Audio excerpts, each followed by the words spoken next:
Olá, meu amigo, minha amiga vascaíno, vascaína, amante da Cruz de Malta. Primeiramente, eu quero pedir desculpas, porque no jogo do CSA não fizemos o vídeo falando da nossa opinião, como fazemos todo o nosso pós-jogo do Vasco.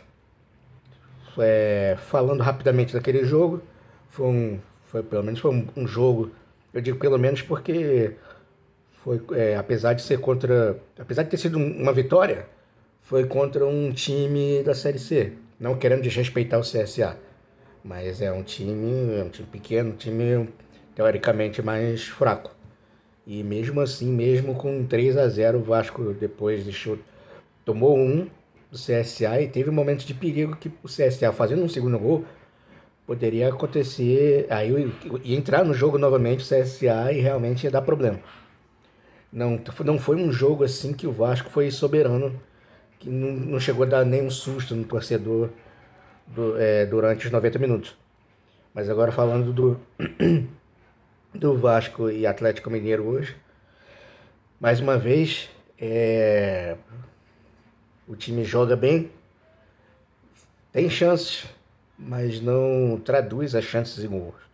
E isso até que eu falei com amigos meus agora há pouco, antes de começar aqui o vídeo, que são essas situações, são esses momentos que definem um campeonato de um time. Que pode jogar bem ou mal, mas é vencendo que você vai galgar situações maiores dentro de um campeonato e vai acontecer aí de conseguir talvez uma Sul-Americana, uma Libertadores, ou quem sabe até o título. Não falando só do Vasco, mas de outros times que têm até elencos melhores, que se tivessem nessa situação de sempre criar, criar, criar e não traduzir essas situações de gols em gols, estariam na mesma situação do Vasco, né? Que teria poucos pontos, não teria muitos gols, não teria muitas vitórias.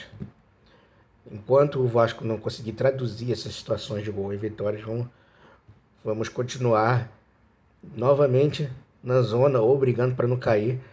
Eu falo novamente porque desses 20 anos tem sido a tônica do Vasco da Gama, né? Infelizmente. Dói muito dizer um negócio desse, eu como torcedor. Eu queria que estivesse pelo menos metade pelo menos 10 desses 20 anos lá na frente, pelo menos sem perigo de rebaixamento, pelo menos no meio da tabela.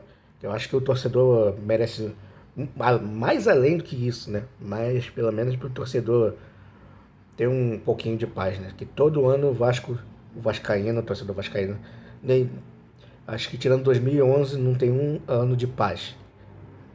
Mesmo 2024 que foi tranquilo, de certa forma, que não teve a briga para rebaixamento, teve problemas. E com isso segue a nossa saga para tentar sair da zona de rebaixamento. O próximo jogo é um jogo de 6 pontos, porque é contra o Santos, na Vila e sem Verratti. Tem torcedor, né? Inclusive até penso isso também, que eu acho que talvez um ataque com o David, o Ryan e o Nuno resolva. Eu acho que a questão do Verratti é má fase. E não que ele. Porque tem tanto vascaíno que já não aguenta mais que ele já fala que o jogador é ruim, que não presta pro clube. Por isso que tem muito jogador que quando sai, performa em outro clube. Mas isso é fase. E realmente o momento do clube não ajuda.